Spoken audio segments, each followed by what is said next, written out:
रात के 9 बजे पति ऑफिस से घर आया। पत्नी ने आते ही उससे लड़ना शुरू कर दिया क्योंकि वह उसे पसंद नहीं करती थी। पति ने कहा, मुझे खाना तो दे दो, बहुत भूख लगी है। पत्नी बोली, खुद जाकर खा लो, मुझे नींद आ रही है।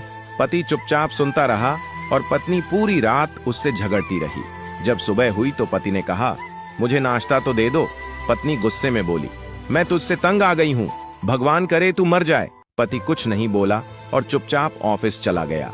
दोपहर में पत्नी अपने बच्चों को स्कूल से लेकर घर वापस आ ही रही थी तो उसने देखा घर के सामने भीड़ लगी हुई है। वह घबराकर पास गई तो देखा उसके पति की लाश घर के सामने पड़ी हुई है। उसके ऊपर कयामत सी टूट पड़ी। मन में सन्नाटा सा छा गया। लोग आपस में बातें कर रहे थे कि कार से उसका एक्सीडेंट हुआ है। पत्नी जोर जोर से चीखने लगी और चिल्लाने लगी कि संजू उठ जाओ, मैं अब तुमसे कभी नहीं लड़ूंगी, तुम्हें कुछ नहीं कहूंगी, मुझे कुछ नहीं चाहिए।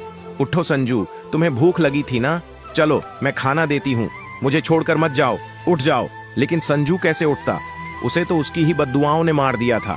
संजू के जाने के बाद पत्नी को दुनिया का असली रंग नजर आने लगा। रिश्ते बदलते दिखने लगे, उसके अपने मुंह मोड़ने लगे, लोग उसे गंदी नजरों से देखने लगे। कुछ ही दिनों में उसका घर भी उससे छीन लिया गया।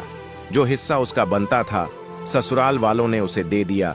पति के मरने के बाद पत्नी को एहसास हुआ, पति जैसा भी हो, चाहे पसंद का हो या नापसंद का, लेकिन वह औरत के सिर का ताज होता है। बात से सहमत है तो यस जरूर लिखे और इसी तरह की कहानियों के लिए हमारे साथ जुड़े रहिए।